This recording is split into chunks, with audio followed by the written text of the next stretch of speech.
Hey, it's me, Vicky Marie. Good morning, good afternoon, or good evening, wherever you are in this crazy world we're living in.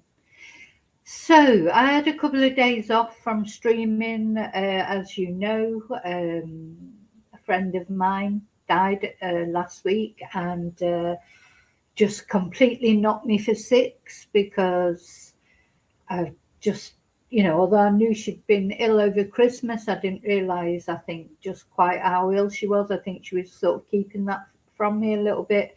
So it was a shock when her husband contacted me at the weekend and let me know. So it does knock you for six, doesn't it? I've spent a couple of days doing quite a lot of crying. Um, and then I had a message, I believe, from her, literally at my gate on the pavement, just lying on the pavement in front of my gate, a white feather. And do you know that really I have felt better after that, because although I do believe in messages and I do believe in the afterlife and all those things, but of course, when you lose someone, you're so caught up in grief that it's hard to sort of think of it. So I felt like it was a message. Whether it is a message or not, I don't know, but it did make me feel better. And then I contacted her husband and said, I don't know if you believe in things like this, but I sent him a photo of the feather and told him what had happened. And he said to me, well, Jane certainly believed in that, because after her mum died, she was always saying to me, oh, mum's leaving feathers all around the house. So again, and then he told me another couple of things that have happened since Jane passed, as far as their daughters are concerned. So it did make me feel better. And then, so today, well, yesterday, actually, last night, I decided I was going to come back on stream today. And because you know what, at the end of the day, if you're still here on this planet, your mission is not finished yet. You can't just curl up and, I know it's harder when it's someone even closer to you, because although Jane was very close to me, we were in different countries. She's a friend from many years ago who got back in touch with me through COVID, but all the memories have come flooding back. And it's very sad, because she's a person, when you lose someone from a certain point in your life, they're the only person, well, not the only person, but they knew you then. Jane's one of the few friends that I'm still, well, in fact, perhaps the only friend that I'm still in contact with that knew my ex-husband. She came to my 21st. We had lots of scandalous times together. We were a little bit naughty when we worked at the Social Security. Quite a few stories I've got to tell about things we got up to. And I'm going to talk about those a bit in members tomorrow. So, but the thing is, Jane unfortunately has passed, but I'm still here for whatever reason. And I'm going to carry on. And, all you can do in life is try and make things better for someone somewhere along the line. But I want to thank everybody for your lovely messages. You've made me feel better as well. I know most of us have lost someone, haven't we? We know how it feels to lose someone that you cared about. And yeah, so thank you so much. So, what else was I going to say? Oh, so members. I just want to talk about members. So, we've got our members special live tomorrow, Thursdays, isn't it, normally?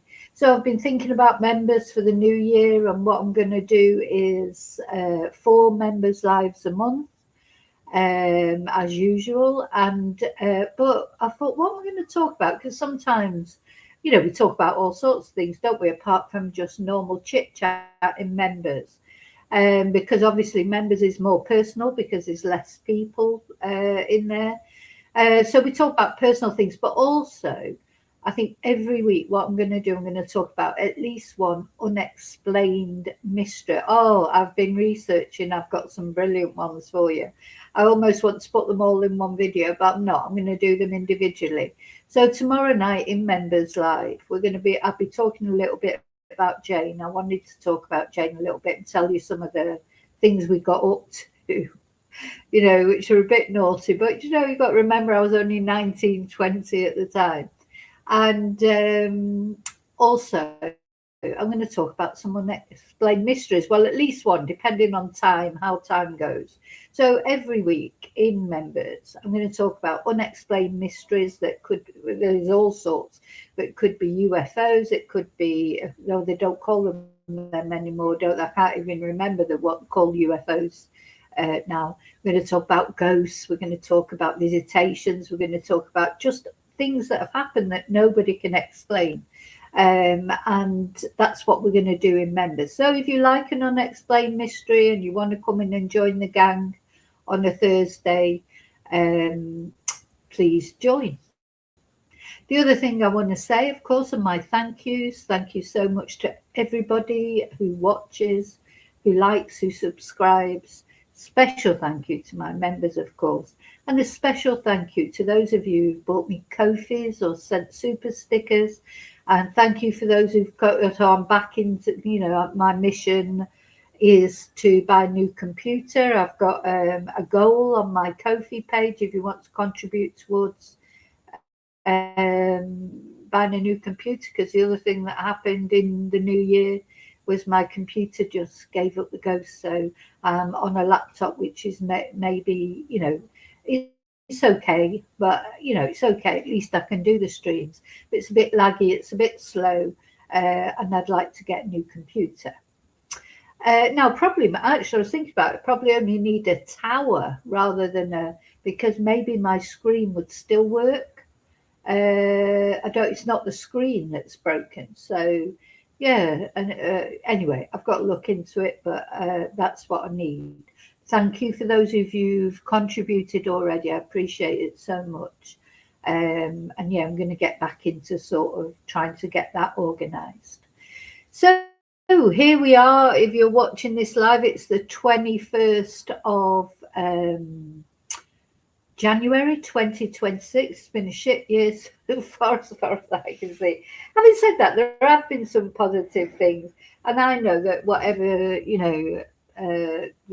some people will be having worse years already. So we're all waiting. I think nobody really likes January, do they? It's not the best month of the year, is it? So we're looking forward to February, but of course there's no guarantee that February won't be worse, is there?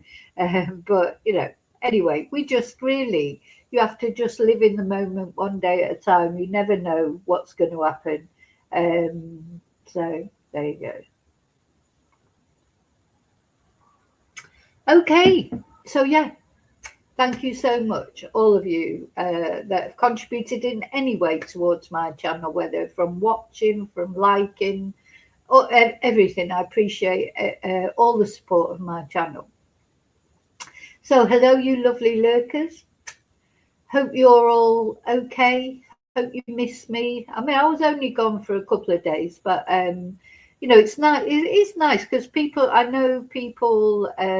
Some people do look out for my videos, and thank you for that.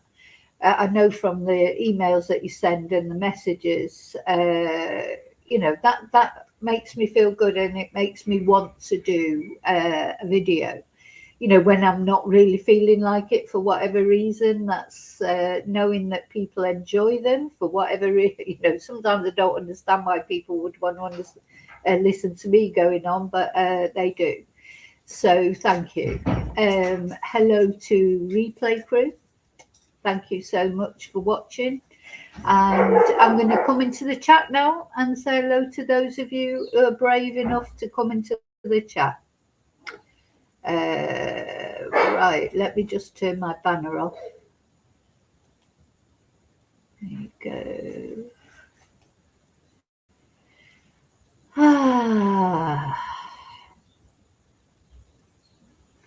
Hey David. Hey Julie. Hey Julie. Hi David.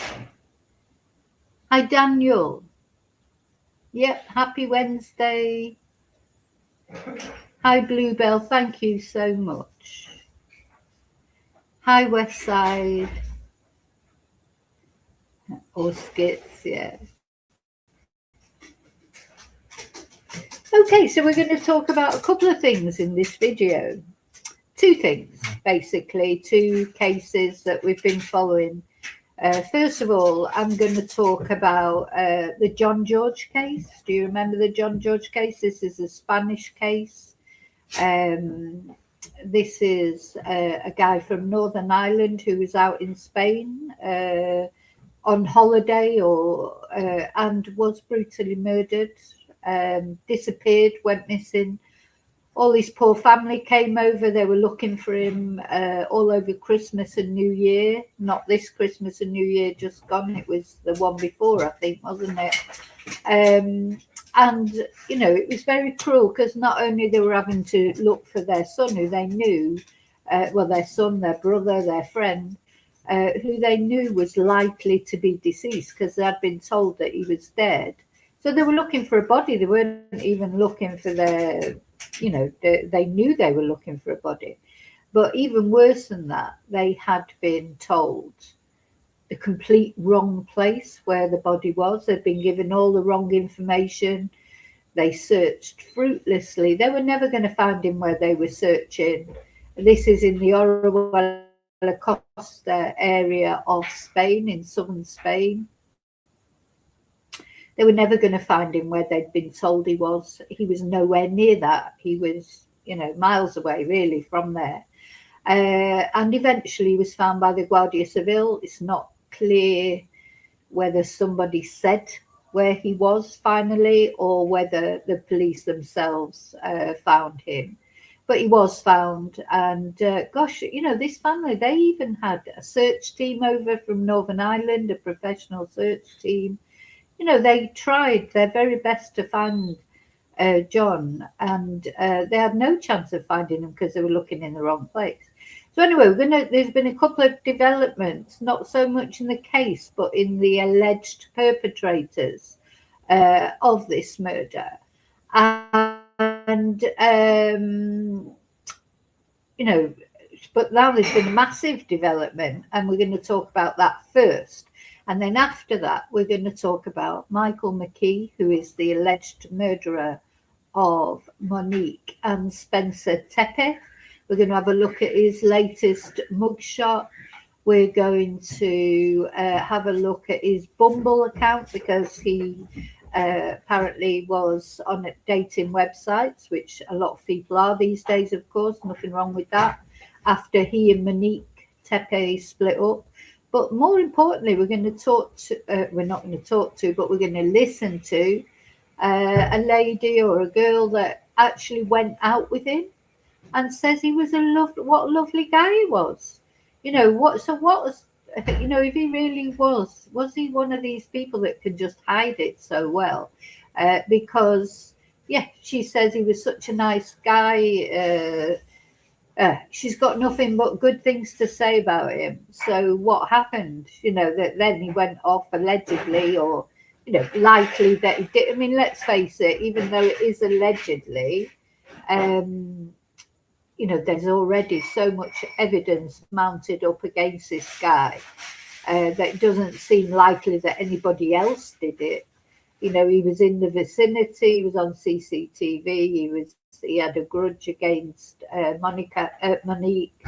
You know, there's lots of, he had the weapon, you know, the weapon that killed him was in his apartment, you know, that matched up with the cartridges that were found at the scene. So it's not, you know, this is not a case that's a maybe, really.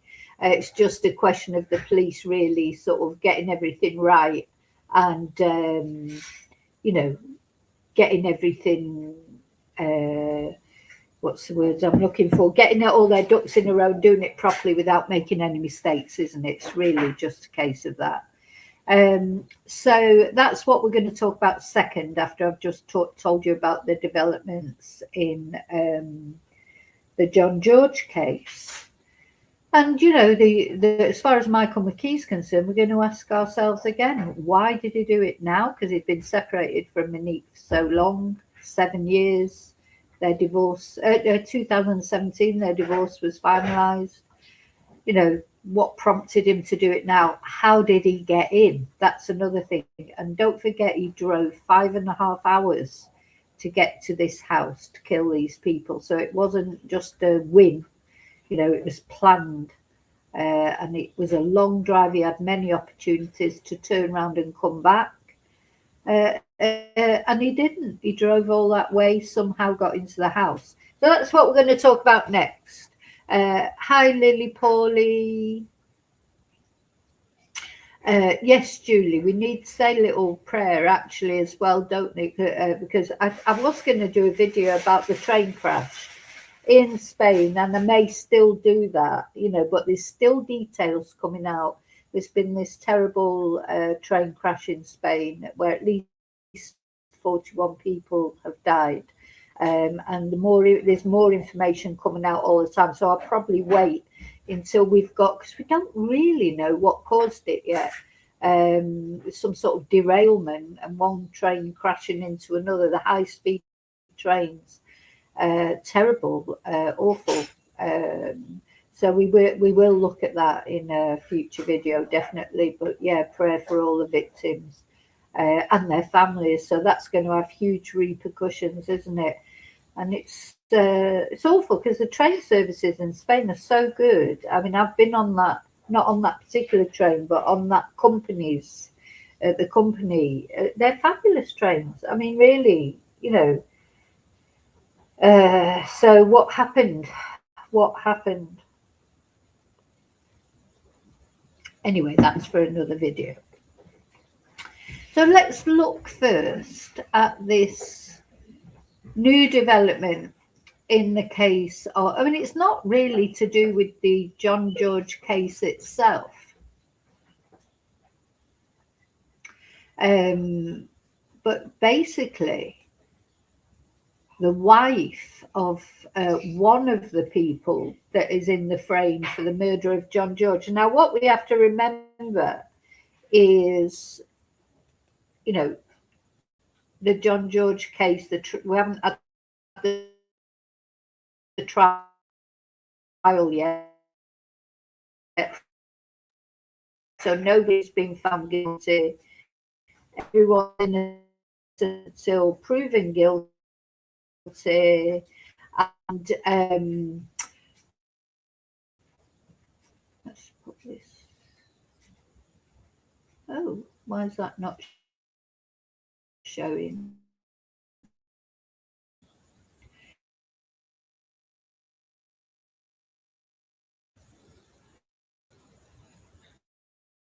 Can you see the article? I can't see it on here, but this laptop is so crappy.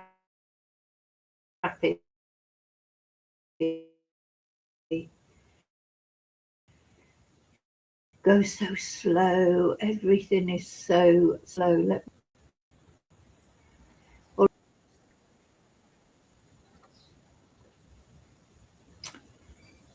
Right. Oh, so slow. Oh, there you go. Should be able to see it now or shortly, but sooner I can get a proper computer to work with, the better.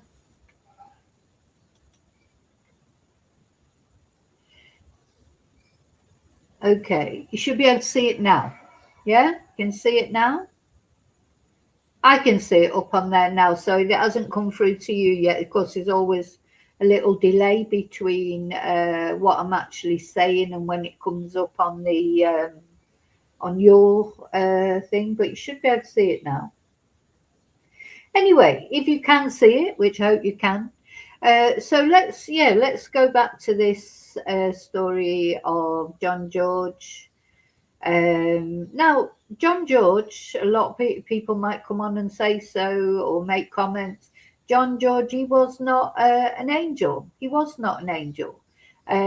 He got himself involved in a lifestyle that, wasn't good, obviously drugs and things like that. But, still don't see how that means that somebody deserves being stabbed in the leg, shot in the face, shot again, dumped in a lemon field, and then the family having to look for their son, their brother's dead body. I don't see how people can, say that that's justified. It's not. Somebody murdered this man and dumped him unceremoniously, and not only that, made his family search for him where they knew it, they had no chance of ever finding him. And that's not good, whatever, whoever it was. So now this, the man in this picture that you should be able to see on the screen is Johnny Smith and Madison. Oh, it buffered a bit then, but it'll come back. That is his wife, Madison. She's, what always startles me about this. I mean, John George, I think he was 39. Madison is, well, I think she could be 20 or 21 now, but she was 19 when this happened. So young. She's an OnlyFans model. Which nothing wrong with that, I'm not, whatever people's lifestyle is, that's their choice as long as they're not hurting anybody well. And she got involved with Johnny, and now they're married. And then this happened with John George, and the question is, really, there's two people in the frame for this murder. And one is Johnny Smith, and then there's Michael McKe, a Czech national. And I think what's really going on is now he gave himself up. Michael McKe gave himself up to the police, and he was released on bail pending the trial. He's been treated as a witness rather than a perpetrator. Johnny Smith and Madison went on the run after it happened, went to Gibraltar, got married. And I think there was a definite intention there that they got married because that meant that Johnny knew if and when probably he ever went to prison, you get conjugal visits in Spain if you're married. Also, I think there's probably more rules against wives sort of testifying against their husbands or whatever. Anyway, Madison thinks it's all a big love thing. Well, maybe it is. But anyway, so now it's not for me to judge Madison or Johnny even, because you know what, they've got their own karmas, their own things to deal with. And it may be that it wasn't Johnny that killed John George. Maybe it was Michael McKe. Who knows? We've got to wait for the trial for that. But, their behaviour ever since, I think that is their responsibility. So then Johnny was found in Gibraltar, not in Gibraltar, in Portugal. He extradited back to Spain. He went to prison. He was put in prison, pending, and he was refused initially bail because he'd already done a runner, hadn't he? So he was a silly boy to do a runner because that meant he initially couldn't get bail. But they were having their conjugal visits. And, I think the other thing that sort of surprises me, and I don't know why things surprise me anymore, but is they've been all over TikTok. Madison was all over TikTok, why rub it in people's faces, even if Johnny is innocent? To rub someone's death in a family's face, it's just not a nice thing to do, is it? So you're inviting karma, bad karma, whatever. Anyway, she was doing that. Then just before Christmas, suddenly announced that he could get bail if they for 100,000 euros. And somehow, the money was found and the money was put up. And he, just before Christmas, he was released from prison. But just before he was released from prison, Madison herself was arrested with a shitload of drugs in her car and 2 loaded guns, apparently. And she's on bail currently. I think her bail was 40 grand or something. She's on bail too. So they're both on bail, one for murder, one for very serious drugs and weapon charges. Things are going to catch up. Anyway, as Johnny came out, then again, it was all thrown in the face of John George's family. They're spending Christmas without him. He's got two little boys. I mean, we mustn't forget that. You know what? The thing is, whether Johnny did it or not, rubbing in the face of someone that has lost their son, their brother, their father, all their TikTok videos. Well, it's Madison really who does the TikTok videos. All so happy, so great, can't wait to get life back to normal. That's what she was saying in one. We're like, back to normal. What do you mean back to normal? Your life's never going to be back to normal, love. Sorry. Don't be delusional. I feel for Madison because I feel like she's so young, or she was. I mean, it's still up to her what she gets involved with or what she doesn't. She's a very attractive girl. You just feel like she could do so much better. I don't know. She's so much younger than him, and the lifestyle that she's been dragged into, I don't know, maybe she enjoys it. I don't know. Some women, girls especially, they thrive on the danger of it all, and and then that she's talking about having children with him, and you just think those poor kids. I mean, their dads could be a convicted murderer by then, and she could be a convicted whatever. I mean, it's because now something else has come up. So this was the situation. So all over Christmas, it's been brag on TikTok how happy they are and how great it is to have a man home. Well, you can see from this photo, there's a little bit of delusion going on here, but apart from the fact of just deliberate cruelty, I think, pushing in the face of someone that their family members not coming home for Christmas or any time, and there you are, sort of just it's just not nice, is it? Whether John is guilty of murder or not, I don't know, but just not nice doing that, whatever the situation is. So yeah, we're going to have a look at the Sun for this story, which you just think, what else now? I honestly, and I mean this sincerely, if Madison is watching this, I mean it sincerely. I really feel for you. Just you're a young girl, and I feel like your life. Look at it now already at your young age. Where's it going from here? I feel like it's already ending badly, but I feel like it's going to end really badly. So now the latest is that they're totally unrelated to the John George case, they're involved in another death. A Brit has been killed in a horror crash in Spain after a car driven by an OnlyFans model collided with their vehicle. The victim, 54, was in a Nissan with 4 UK nationals, which was hit by Johnny Smith, a murder suspect in a separate case, and his wife Madison's vehicle.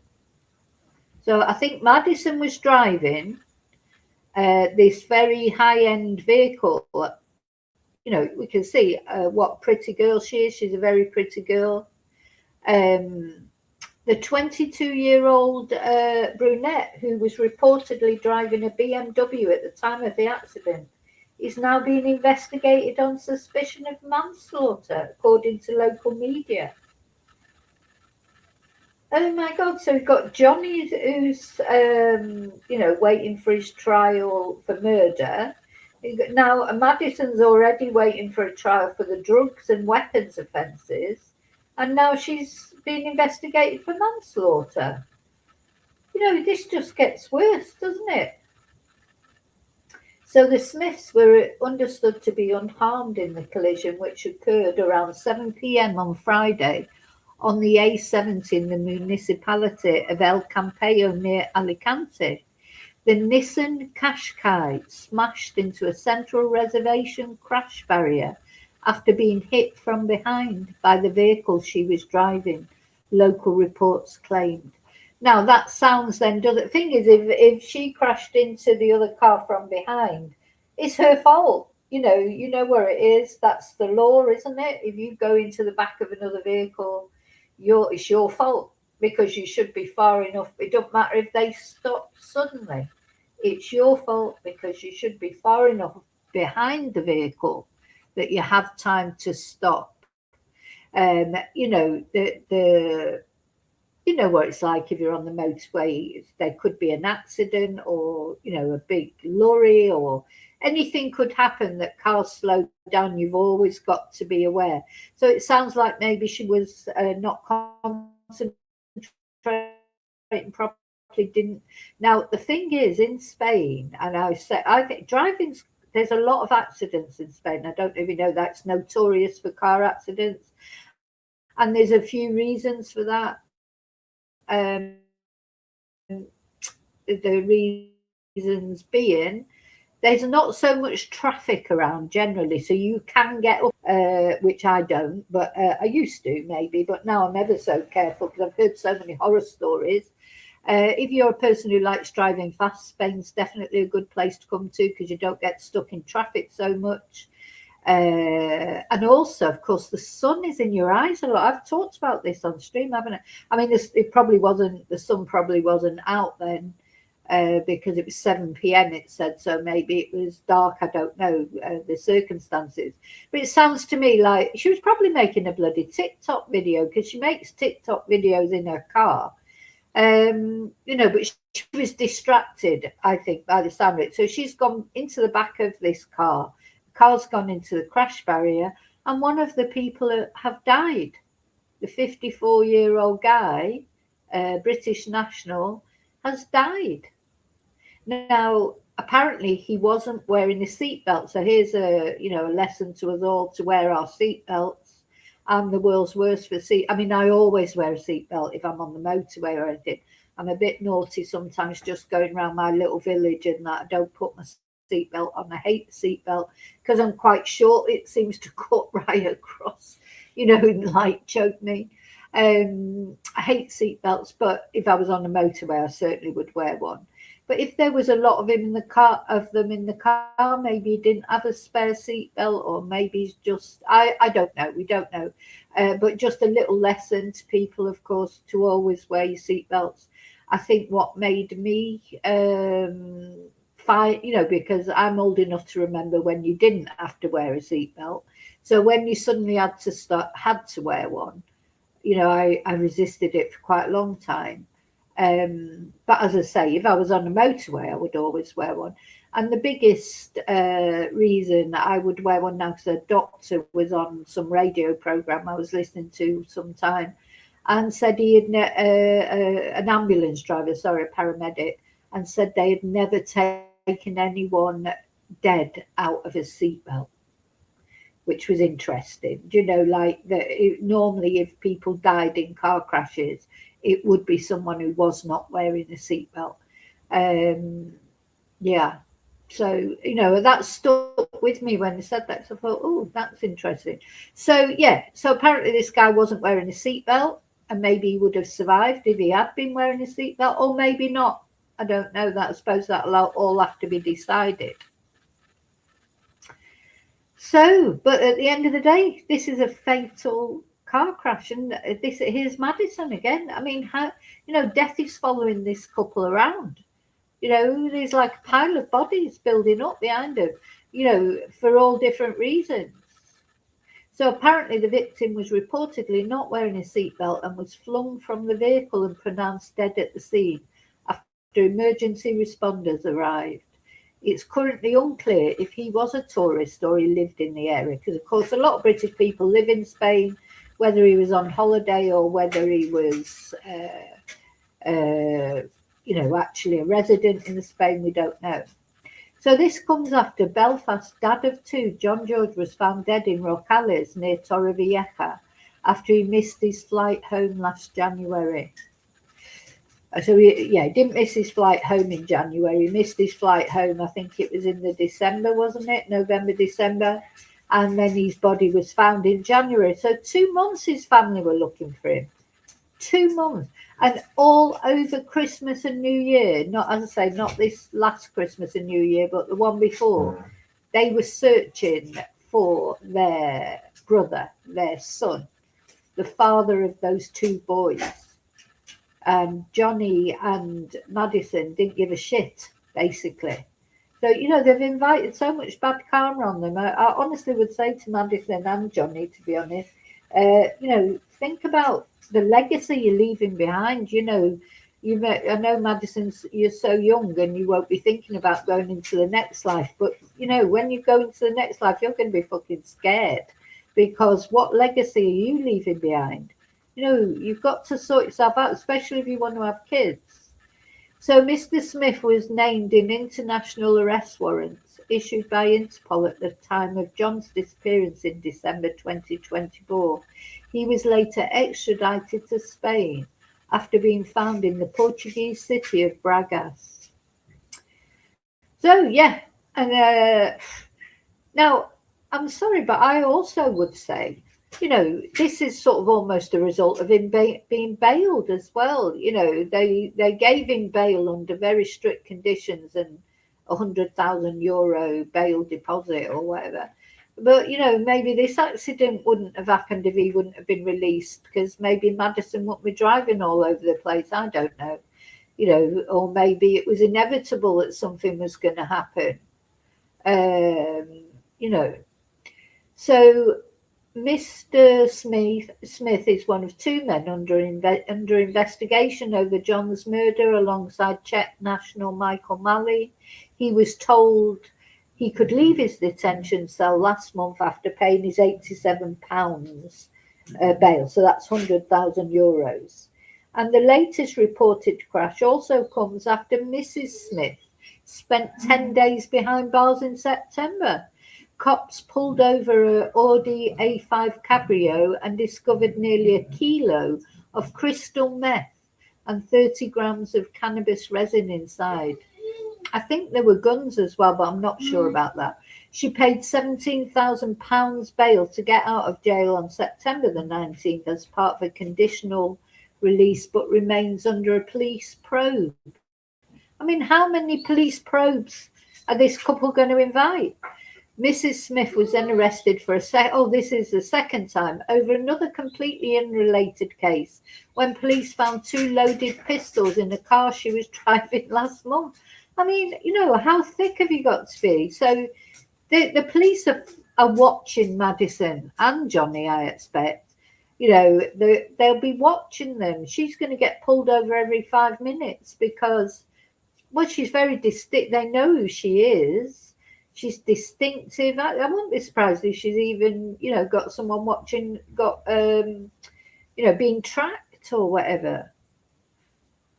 So, police found two loaded pistols in a car she was driving last month. 3 other men. Why are they even still walking around? I'm sorry, it's like, how many crimes do you have to commit in Spain before they keep you in prison? 3 other men were in the vehicle with her, but only 2 were held, a British national and an Irish national. Now, Orihuela Costa, I don't know if these arrests were made in the Orihuela Costa, but if I've got to do a feature on it, Orihuela Costa, one day. It's a place where people go on holiday from all nationalities, not just Brits, Irish people. It's every nationality you can imagine. People go there with their families. People retire there, buy their property. No, they don't know that, but there's so much crime. There is so much crime there. But of course, if you didn't know, and you didn't really look at the news or, go on the Facebook pages and stuff, you wouldn't even know. People go there on holiday, they don't even know what's going on around them. So it's a horrible place, actually, Orihuela Costa. It looks beautiful. It's one of those places you tell, look at it, right near the beach. That's what it means, Orihuela Costa, the coast of Orihuela. It's right on the beach. There's shopping centre. There's lots of bars, restaurants, a strip. It's like you think, it's a brilliant place to go on holiday. It's a really dangerous place because there's all this undercurrent of crime, and it's foreigners that are committing these crimes. People in Britain go on about bloody immigrants causing crime. They're one of the, Spain, it's all the British that cause all the crimes, and the Irish. The police got to keep the Guardia Civil in a job. Anyway, Madison and the two other men arrested with her are continuing to be investigated by a judge. You know, everything takes such a long time in Spain, but they need to get the, you know, this is one thing after another. Everybody makes mistakes, you know, and people can get involved in things, but God, how much more has got to happen on suspicion of unlawful weapons possession? And they were released on December the 19th, which is the same day her husband left Villena prison near Alicante after he paid his jail bond. And the married couple tied the knot in Gibraltar while Mr. Smith was on the run.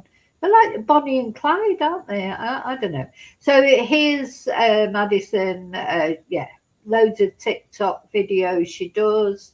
So you notice that all these pictures that the Sun is showing here are from her TikTok account. You know, no filter on that one, is there? No filter whatsoever.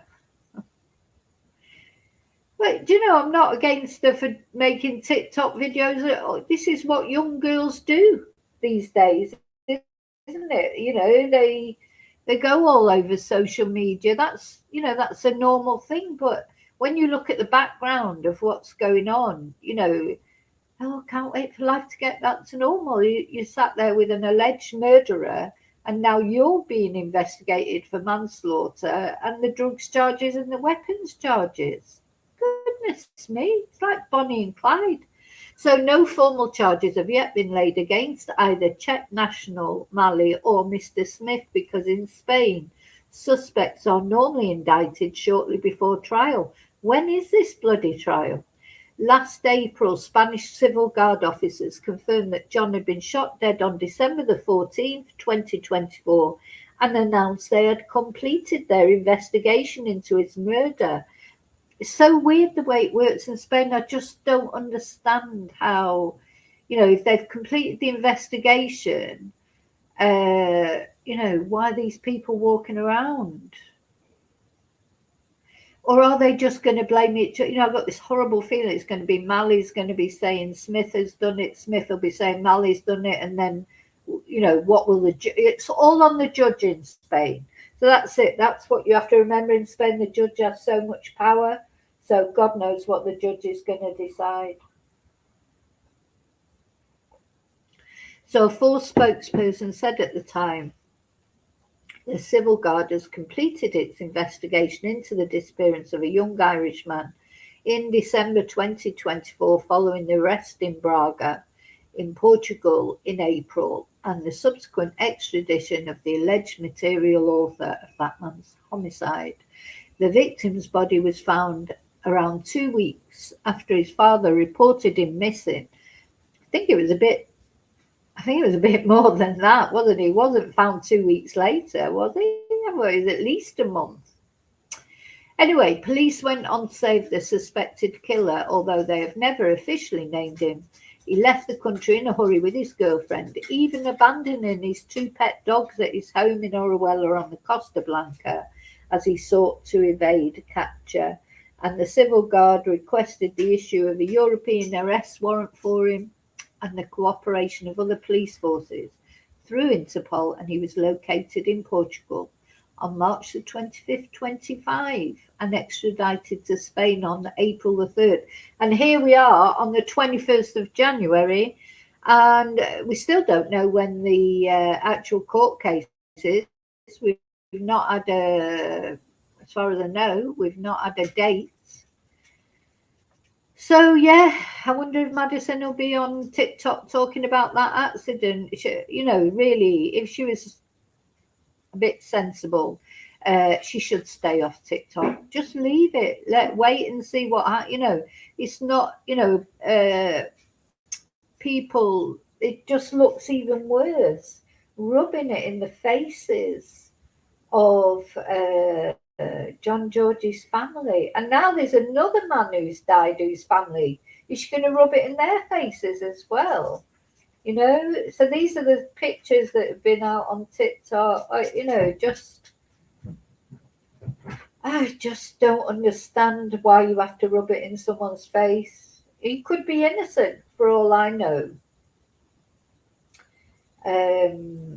But now, yeah, so there's two families now that are going to feel that Madison is partly responsible for their family member's death. You know, this, this is not a joke.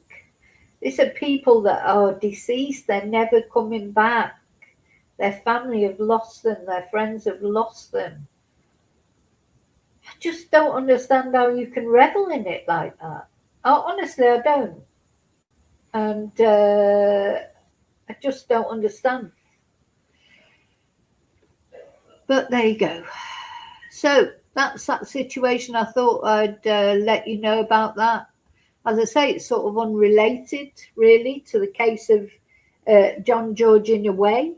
You know, except, it's separate from that case. How many court cases? How many court cases? For God's sake! Just that. That's all I'm saying. I'm not. I don't know all the ins and outs of who did it, who didn't do it. All I know is John George didn't do it.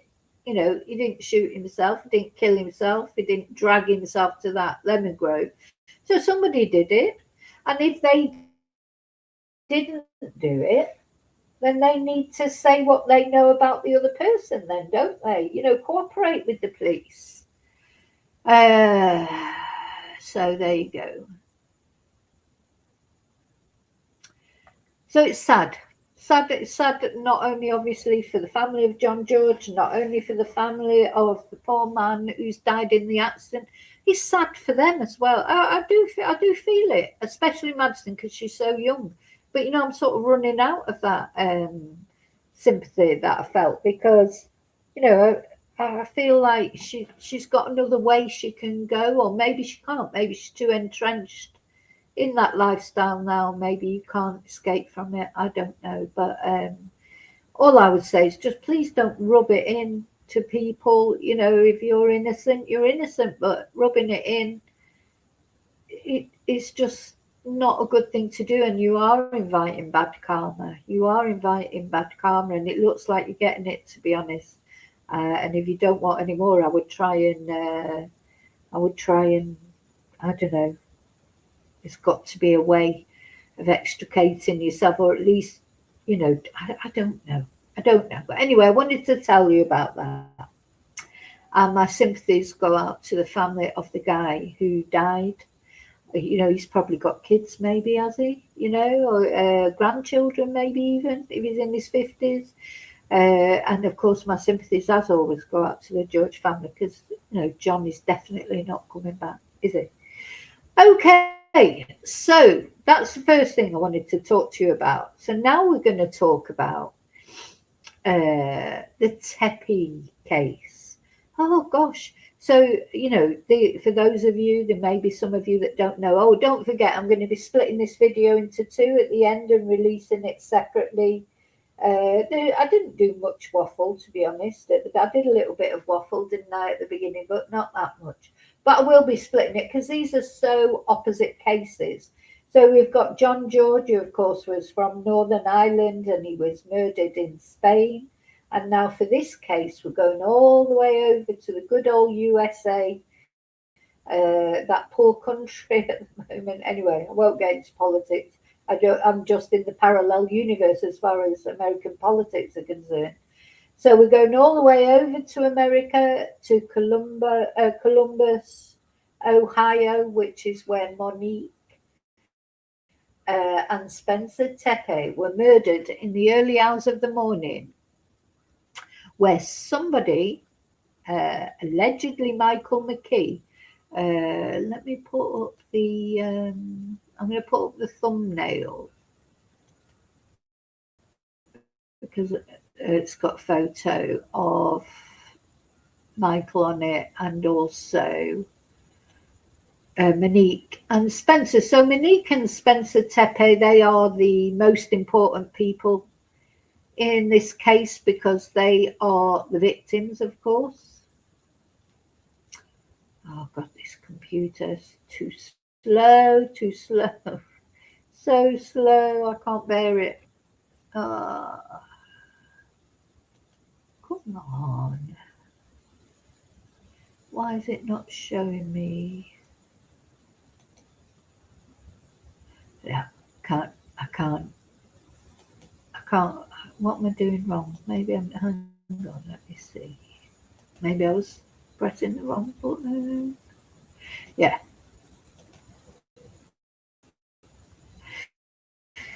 I'm just going to put up the thumbnail. So it's got a picture of Monique and Spencer on it, and also the perpetrator alleged. So that's Monique and Spencer on their wedding day in the forefront of that picture. They were a couple in their late 30s with two children, just coming up to their fifth wedding anniversary, living in their house. He's a dentist, she's a stay at home mum, looking after the children, getting on with their life, apparently. Very, very happy together. As I say, coming up to their fifth wedding anniversary, two children, a 1 year old and a 4 year old, and a dog they had. And there they were minding their own business in their house in the middle of the night. Somebody came into their house in the wee hours of the morning and shot them both brutally multiple times. And they fortunately left the children alive, left the dog alive. But what nobody knows, I mean, it's alleged that it was this man at the back there, Michael McKe, who is Monique's ex-husband. From 2017, they divorced. So all that time that they've been divorced, and allegedly it was him who made over a 5 hour trip from where he lived in Chicago, drove all the way there with his weapon, somehow got into their house, which we don't know yet how he got in there, and shot them, killed them, and nobody knows why. I mean, he was a jilted ex-husband, but so long ago, people are like, God, did he really hold a grudge all that time? And the other thing that strikes me about Michael, every time you see a photo of him, he looks different. So this picture on the right here, I'll show them closer up in a minute individually. This is Michael when he was first arrested. He's now been extradited because he was arrested in Chicago. He's now been extradited and sent to Columbus, Ohio. And this is him now. And he's one thing that strikes me about this man, he looks different in every photo you see of him. He's like a chameleon, So his jaw is very. Maybe I can find a better picture. Hang on.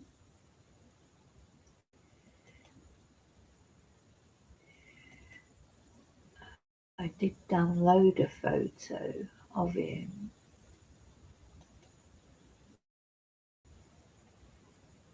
Yeah. So look at the difference here between when he was first arrested and now his new mugshot.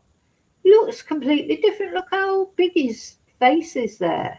Is he one of those people that loses weight? When he loses weight, he goes, you literally, somebody could show you those two pictures and it could be two different people, couldn't it? Could be two different people. No, we know it's the same person, so you look for similarities. Obviously, the glasses are the same, but his face looks so different. And then his face on his wedding pictures with Monique, and what we're going to see is the pictures that he put on his dating profile for Bumble. How he looked different on them as well, and of course he looks different when he's smiling. Um, but most people, even though they might look a bit different if they change their hair or their facial hair or take their glasses off or whatever, they don't look that different, do they? I've never known anyone look so different. It's like, yeah, he maybe it's the way he's holding his head. Maybe he's got his head tipped up more on the first picture. But it just strikes me. Whereas, look, if we let's see, let's have a look at another one while we're looking at the pictures of him. We look at now. I know his picture on his dating profile was longer ago. Of course, I've got that somewhere. Where is it? Where is it? Where is it? Where's the picture I've got of him? It just looks like a complete. I think on the other, because he's smiling on this other picture when I finally find it.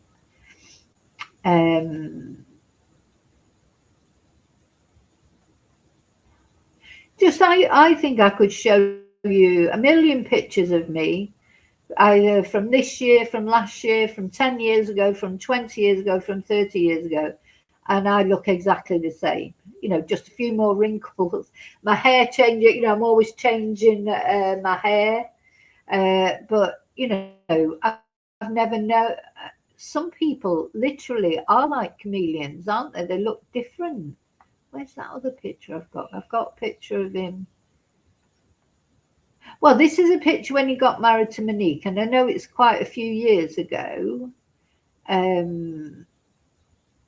But it looks different on there as well. I'm gonna do a little gallery for him of all these different pictures. Of course, he's smiling on that picture, but I just think he looks different on all of them. And as I say,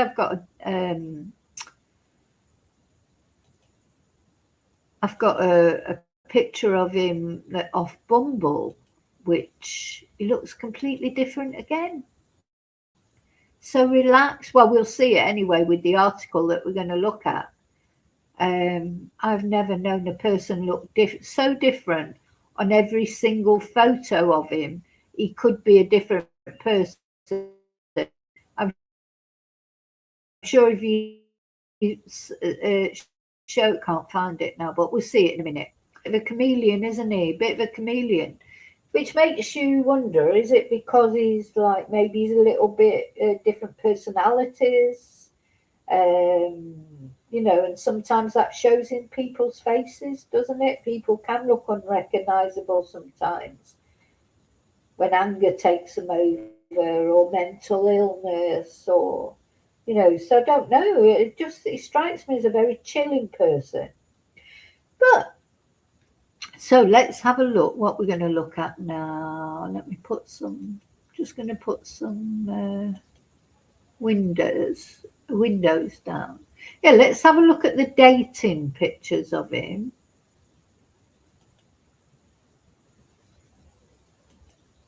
Oh, shit. Press the wrong button just for a change.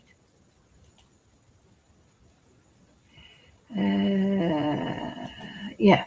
So we're going to have a look at these dating pictures of him. There it is. There it is. Look how different it looks there. So he's clean shaven there. And I know it was perhaps a few years ago, but he looks very relaxed. His hair's a bit different. I know he's not got his glasses on, but his jaw again. This must be a time where he's slimmer as well, because his jaw, his face is not so heavy set, is it?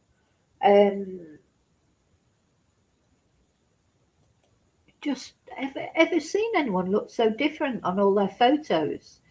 You could show someone all those photos and they would not know that's the same person, or that's how it strikes me anyway. But you'll let me know what you think. Yeah, he looks so relaxed there in this picture, doesn't he? So let's see what this Sun article says about this. So,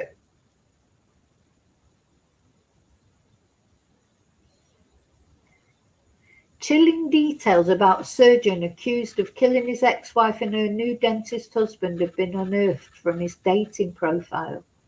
So he's been charged with the double murder after cops said his car was located close to the couple's home, despite him now living hundreds of miles away.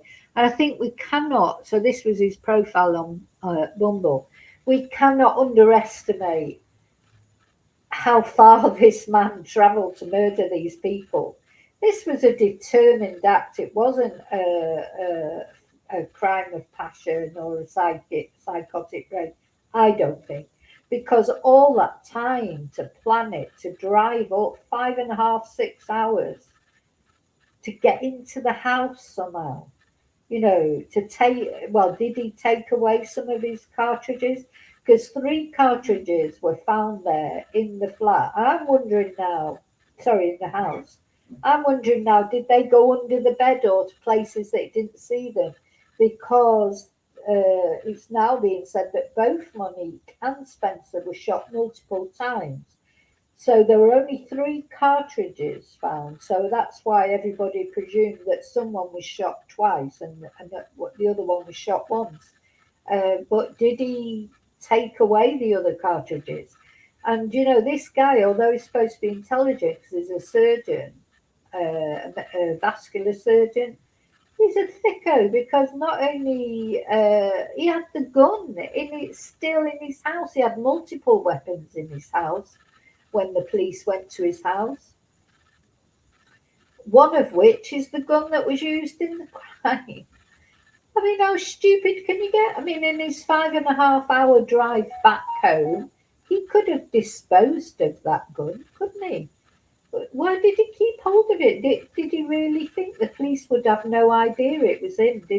He's a thicko who thinks he's clever. So he might be clever in a surgeon way, but he's not clever in a common sense way.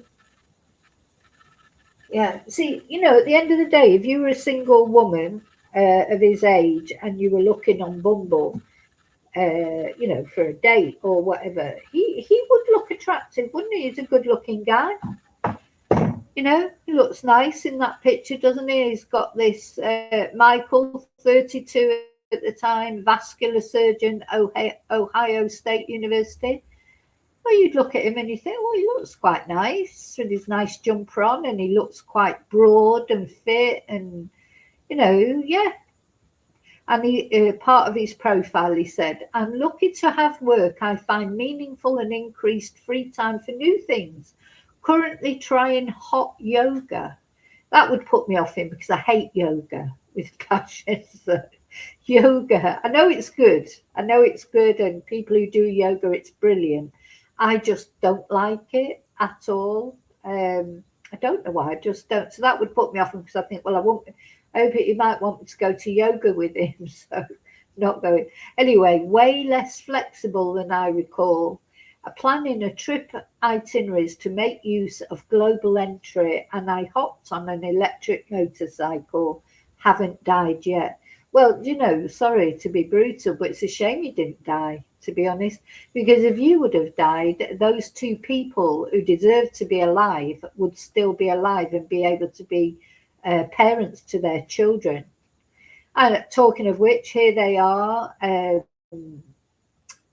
Monique and Spencer, looking so happy, and to all intents and purposes, they were happy.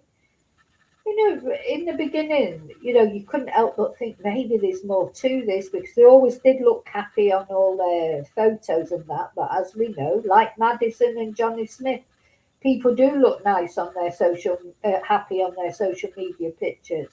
It doesn't always mean that they are happy. So, there was that sort of, is there more to their relationship? Is there something we don't know? It seems like no. That they genuinely were happy, and that's why he could not stand it.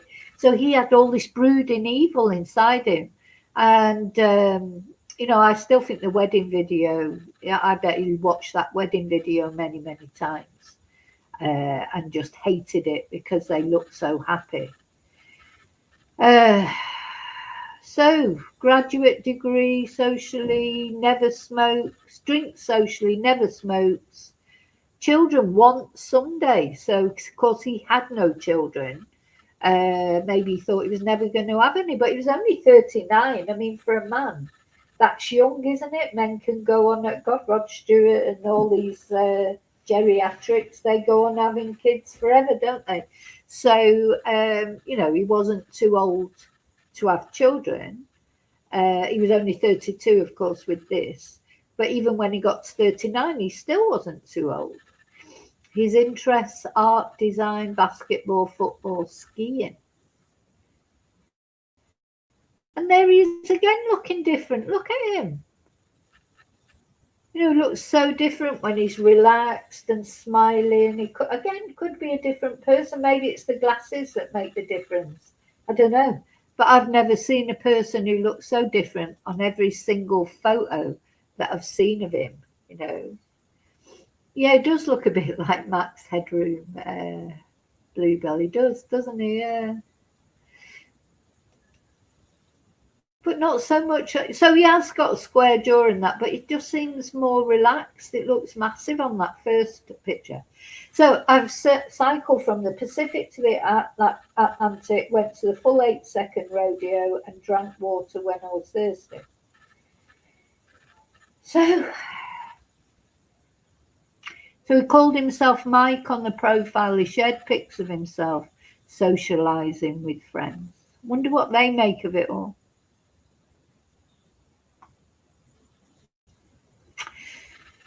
So yeah, multiple firearms seized from his Illinois property after his arrest on January the 10th, and one weapon has been preliminarily linked to the crime through ballistic evidence. I just can't believe he kept that weapon in his property, because he mustn't have thought the police were coming from him. And of course, his charges have been upgraded to be premeditated, aggravated murder. He's got possibility of the death penalty. And to be honest, I think that if anyone deserves the death penalty, someone like this does, because it's so cold-blooded what he did. And it's just vengeance, bitterness, spite. This couple were just living their life, bringing up their kids. And he just is so spiteful. So, of course, they're treating it as domestic violence related, and it seems like there was some domestic violence in their marriage when he was married to Monique. Now, I would imagine that when he was on Bumble, he had a lot of dates. As I say, when we looked at that, he looked, handsome. He's just, at the end of the day, he's a surgeon. Women would be thinking, oh, he's got a good job. He's got all these interests. Probably would have been quite popular on the site, I would imagine. If you were a 30-year-old, he's 32. So if you're in your 30s, you'd look at that and you think, oh, yeah, he's nice. And, if you wanted children as well, he wants children. It just shows you just don't know, do you?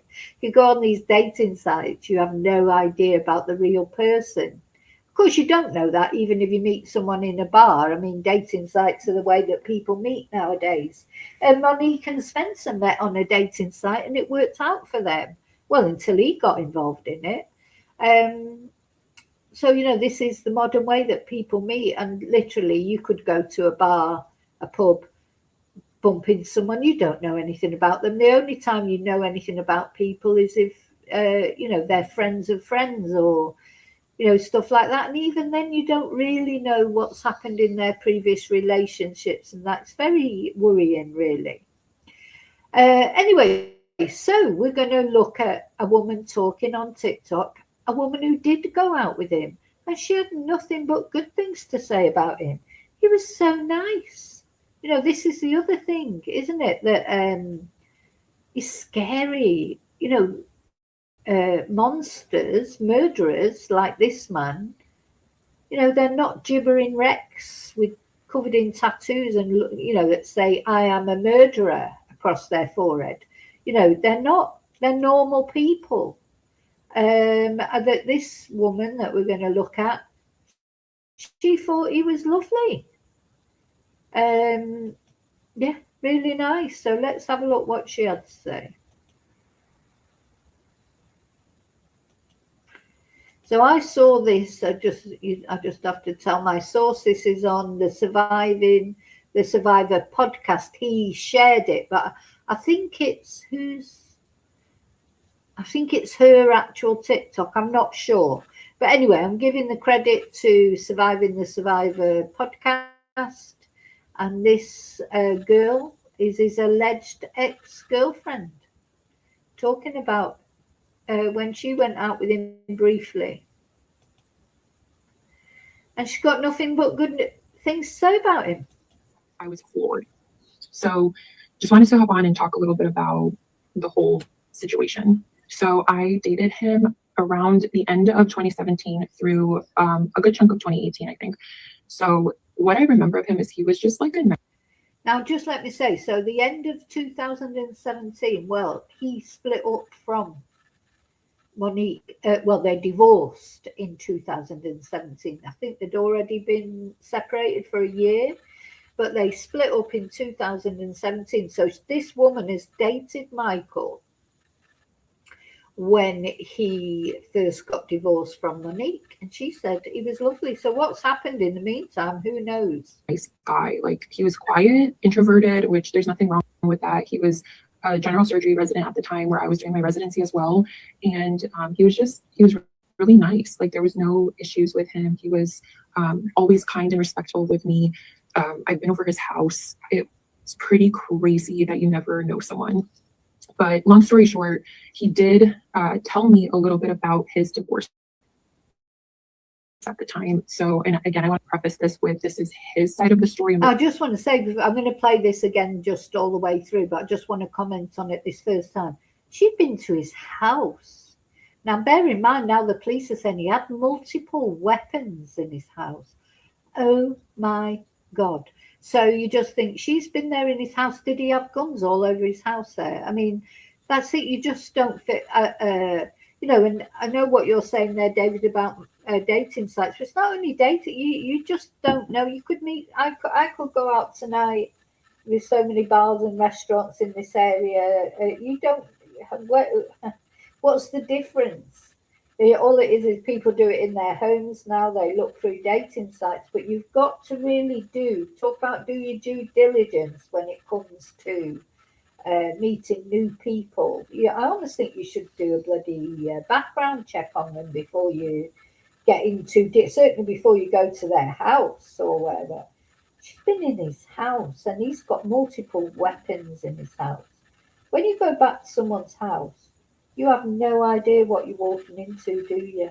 Or, I mean, at least I suppose if they come, but sooner or later in a relationship, you're going to either go back to their house or they're going to come to your house. But if you go to their house, you just don't know what they've got hidden around, do you? I've seen so many crime videos about things that have happened to people when they've gone to people's houses. I don't think I'll ever go to anyone's house again. It's just like, they'll have to come here. But even if they come to your house, you don't know, what they're going to do or what they're not going to do. Now, bear in mind, I'm talking about now, probably because I've got so interested in true crime now. Many years ago, I have done something which, when I think about it now, I don't even know how I'm still alive. Not that long ago, maybe 10, 15 years ago, I've been on dating sites, I've been to people's houses, I've been and met them miles away, just, when I think about it now, it would have been one of these true crime podcasts, definitely, to be told, oh, and then she went to their house, and I've done, people do it, that's normal life, isn't it? Go back to someone's house, go out with them, get in their car. Thing is, once you get in a car as well, anyway, never mind. So let's see what she's got to say. He spoke to me. This is not truth. This is obviously very biased, but what he told me was that one day he came home from residency and that Monique had vanished. Like she took everything. She left the house completely empty and also took their dog. He was just left. Now, I had heard that literally he went out one day and Monique got a U-Haul round, like a van, a moving van, and her family helped her and that she just moved everything out. And that's the first time I'd heard that she took the dog as well. And then when he got home, so that says to me there was definitely domestic violence in that relationship. Because for someone to not feel confident that they could leave them by just saying to them, look, I'm sorry, I'm leaving you, I can't do it anymore. But she was, went to those lengths to leave him in stealth like that, suggests to me she was too scared to leave him in a normal way. You know, I understand that 100% because she was terrified of him. You can see that, um, which is really quite scary now to think about, that this poor girl, no, she'll be thinking about that now. She'll be thinking when she went back to his house. I mean, we don't know what happened when she, whether they had any, you know, relations, sex or anything like that. I hope for her sake they didn't, because she'll be thinking about that now as well. Because of course that's when you're very vulnerable, isn't it? You know, it's one thing going out for a meal with someone, even going back to someone's house or going out with friends in public. But once you're in that intimate situation where you're actually, you know, in the bed together, or, you know, just the two of you, and you get into an sex situation, you are so vulnerable then. You know, you just are completely vulnerable, alone with a person um, that you don't really know that well, you know. So I wonder if that goes through her mind, or maybe it never came to that in their relationship. Maybe she went back to his house, but it didn't go to any more than that. I hope for her sake it didn't. Very stunned because he didn't see this coming, and he was like completely devastated. I'm going to stop it there.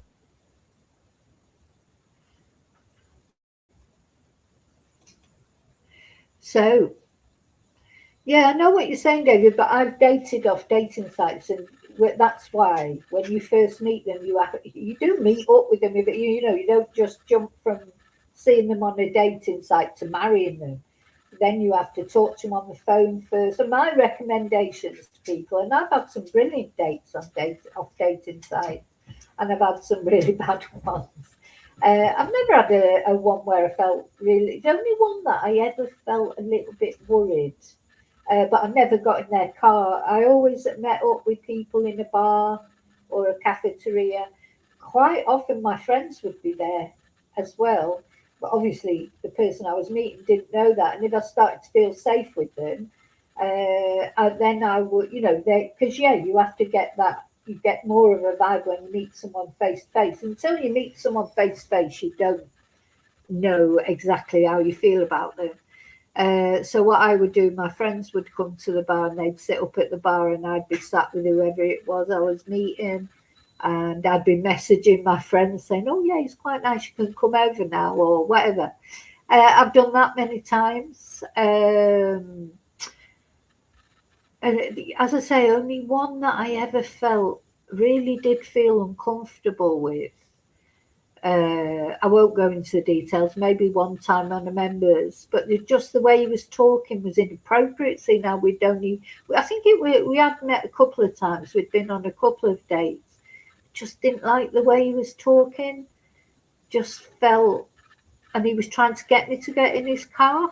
You know, literally practically inviting me into his car, and I just thought, oh no, you know. Anyway, and then I never saw him again after that. But I did rely on my instinct. But lots of others I've gone out with. Some I've developed into a relationship. One person, a 17-year on-off relationship.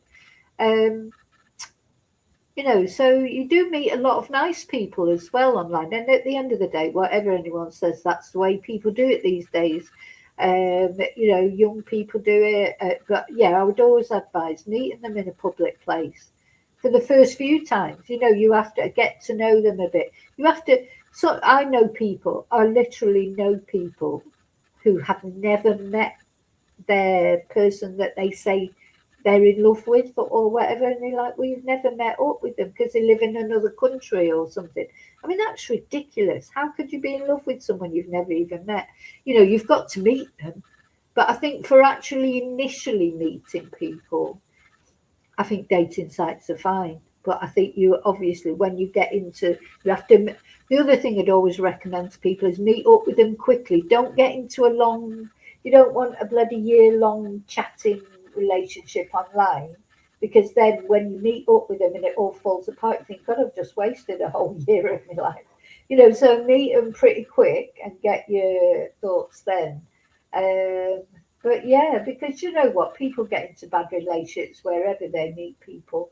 And a lot of people meet online, like Monique and don't forget Monique and Spencer met on Bumble. So theirs was an example of how there's probably most relationships start these days online. I bet 90% of relationships do. Or maybe not 90%, but I bet there's a good percentage. I bet there's more than 50% of relationships nowadays that start online. Because that's just the way it is. It is. So, um, whether you agree with it or don't agree with it, it's the way it is. So let's just watch what she has to say again. Now, I don't know what happened in their relationship, why they ended up not seeing each other anymore. But she's saying clearly no warning signs when she met him. He seemed nice. He was really nice. So, but she didn't know. Now, this I was floored. sorry, my ex, who was sort of stalkerish and jealous, he was seeing somebody else. Now, she probably, I don't know if she knew about me. I often think about her because I didn't know her, but he told me he was in a relationship with somebody else. I think he was trying to make me jealous. I mean, it didn't make me jealous. A little bit, because at the end of the day, it's all right. Well, you moved on pretty quick, but but I was also really relieved because I was just thinking, oh, thank God he's met somebody else. But obviously, that meeting somebody else didn't stop his stalkerish tendencies and stuff. So the thing is, he's met this girl. To be honest, she reminds me a little bit of Monique. I know she's blonde, whereas Monique was dark, but she's got that nice open way about her. She just didn't know. Now, I wonder how, because that's something to watch out for. I always think if you're with someone and they're always talking about their ex, it's like, oh, for God's sake, they're obviously still hung up on them. I've found it sometimes when you're going out with divorced men, they're quite bitter about their ex-wives. That's something is just a no-no for me completely. They start going, oh, well, she took me for all this money and she got half the house and she got this and she did this. And you just think, oh, for God's sake, get over it. And she might have a kid. She's probably looking after the kids and this person's moaning because she got the house. Well, where was she supposed to live? In a van? So I always think, avoid divorced people who are just saying bad things about their ex. Because you know what? Divorce normally is not just one person's fault, is it? A relationship's break down. And if somebody's constantly criticising their ex, apart from the fact I don't want to sit there and listen to them talking about their ex, it always suggests to me that they're still hung up on them. A bit like Seth Rogers in the Sebastian Rogers case. To me, Seth is patently still in love with Katie. That's why he's so bitter about it all. And so I wonder how much he talked to her about his ex, whether she got angry, not angry, but whether she got fed up in the end about it. So just wanted to hop on and talk a little bit about the whole situation. So I dated him around the end of 2017 through a good chunk of 2018, I think. So what I remember of him is he was just like a nice guy. Like he was quiet, introverted, which there's nothing wrong with that. He was a general surgery resident at the time where I was doing my residency as well. And he was really nice. Like there was no issues with him. He was always kind and respectful with me. I've been over his house. It's pretty crazy that you never know someone. But long story short, he did tell me a little bit about his divorce at the time. So, and again, I want to preface this with this is his side of the story and what he spoke to me. This is not truth. This is obviously very biased. But what he told me was that one day he came home from residency and that Monique had vanished. Like she took everything. She left the house completely empty and also took their dog. He was just left very stunned because he didn't see this coming. And he was like completely devastated. I'm going to stop it there. Yeah. So he was completely devastated. I have no idea why she just left me one day and took the dog. I don't know. Could it have been because I'd been threatening to kill her and using coercive control? He didn't mention any of that, though, did he? Why she left him just like that? These men and women, they're good at appearing like victims. So it's like he's the victim. She left him in that cruel manner, you know. It's like, and she, as a nice person, would probably, and I would have been at her age. Now I'd think, I wonder what you did. Like, that's how you get cynical as you get older. Because yeah, when I was her age, if he was telling me that, I'd be thinking, oh, what a bitch! Fancy doing that? Fancy just leaving him like that and taking the dog. Whereas now I'd be thinking, red flag, do that, you know. So you change, don't you? You know, these narcissists, they can't accept that they've done anything wrong.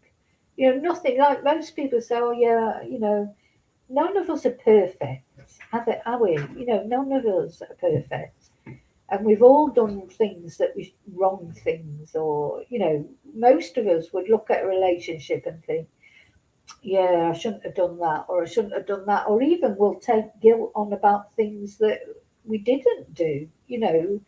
But narcissists like him, he would never take responsibility. It'll be all her fault.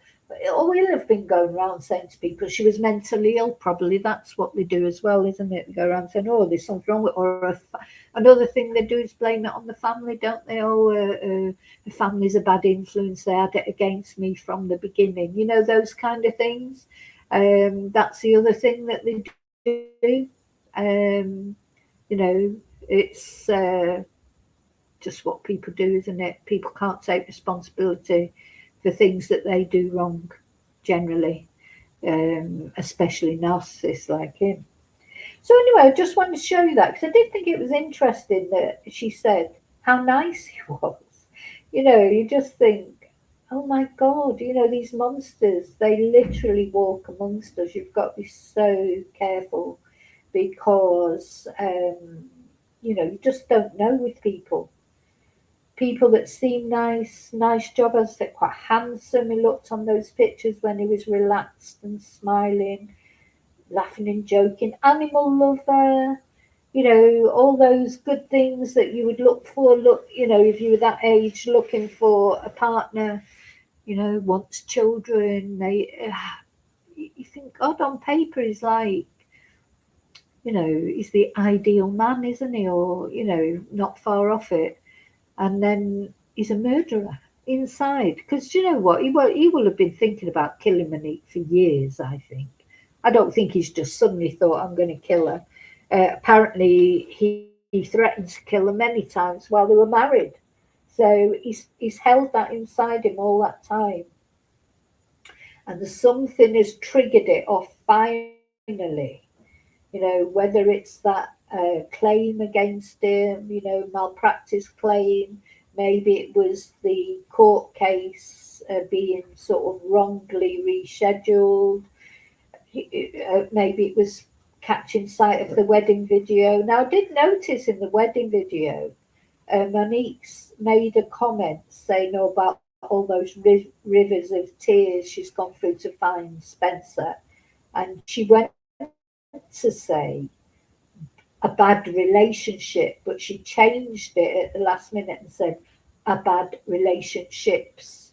So she probably thought, oh God, because if you say a bad relationship, it's obviously her relationship with him she's talking about. So she changed it from a bad relationship to a bad relationships. Just an interesting thing. So yeah, that wedding video, of course, all over social media, all over YouTube, and why not, you know? But I just wonder if do you think he happened upon it and just thought, oh, DL, you know, and it just made him seethe because there's him. Had he just spent a Christmas on his own, because this was the 30th of December, and as we all know, a lot of crimes happen after Christmas, New Year, or leading up to Christmas, or big dates. That's when people start to reassess their life. Was he sat there at Christmas thinking, oh, here we go, another Christmas on my own, I can't face it. Another New Year coming up, I've got nobody to celebrate it with, no kids. And there's Monique with this beautiful family, dentist husband and her 2 kids. And he's thinking, it's all your fault. Is that what happened? because something did that made him plan it, travel all that way to make sure this poor couple did not get a chance, to live that lovely life that they should now be leading. They should be in the new year now, have celebrated the new year. It's always sad, like losing my friend in New Year, but she's died of natural causes. And, her husband, he'll be devastated. I know that he'll be devastated because they've been together since they were about 14, 15. They're one of those rare couples these days. When I met Jane, they were engaged, I think. I don't think they were married then. And they'd just been together, because I was like struck then, by how long they'd been together. They were just, and they were like, I mean, I'm sure through their long married life, it won't all have been plain sailing. He was a social worker before he retired. Jane was a community nurse, so that, they've sort of served the public and, like very caring people, very politically aware, like real Jane would get really angry about social misjustice and things like that. Our political leanings were similar. Just lovely people that would do anything for you. And then, of course, they have 3 children and grandchildren. So, life's very sad, isn't it? That's bad enough when someone dies of natural causes. But the way these people, these 2 people, Monique and Spencer, they had it taken from them in a different way, in the most brutal way. And, they're only in their late 30s with their young children. It's disgusting. I've got to hope they throw the book at this man. It's terrible what he's done. How dare he? How dare he do that to that family? And you know what? I don't think he cares now, because he'd just be thinking, well, as long as she's not happy, I don't care if I go to prison for life. Honestly, I think he just doesn't give a shit, because he just wanted to stop her being happy. That's all he wanted to do, and he'll feel good about that. Whatever happens to him, he won't care, because he was miserable anyway. He just didn't want them to be happy, did he? Horrible man. These are the worst criminals, because someone who plans it, just spite, like Erin Patterson, to do something out of pure spite, not even for a real motive. There wasn't even a motive. What the motive is spite, and having spite as a motive is the worst. It's no real reason. He wasn't trying to protect himself, wasn't even over money or anything that you can see any, just pure spite. I'm not happy, so they're not going to be happy. It's the worst motive, in my opinion. It's just bloody God. Grow up. Do you know what I mean? Move on. The world doesn't revolve around you. You have to accept it if somebody doesn't want you. Somebody doesn't want you, they don't want you. They have the right not to want you. You're not so fucking brilliant that everyone's got to want you. They don't want you, and you've got to move on and get over it, like we all do. It makes me angry. It makes me angry what he's done to that family, just out of spite, just out of pique, just because he wasn't happy. How dare he? How dare he? If you're not happy, he should have just killed himself. That's what he should have done. Kill yourself. You have no right to take anybody else's life just because you don't like the fact that they're happy and you're not. Bastard. Sorry, excuse my French, but it makes me so angry. Those poor kids, and poor Monique and Spencer, look at that lovely life that they had in front of them. They were enjoying their life. Oh, dare he takes, as I say, it's bad enough if it gets taken away from you, like an accident, or you know, or natural causes, or, you know, just come to the end of your life. Some people live long lives, but to have it just literally, that's like, you know, robbed from them. You know, they should have had many more years, shouldn't they? Many more years. And those children should have had parents. I know the children are going to be looked after, but it's still not quite the same, is it? So, yeah. Anyway, thank you for watching. I'm going to go now and make some lunch. I've got myself all annoyed now. But anyway, as I say, thank you again for those of you who watch, like, subscribe. Please don't forget to leave your DNA on the like button.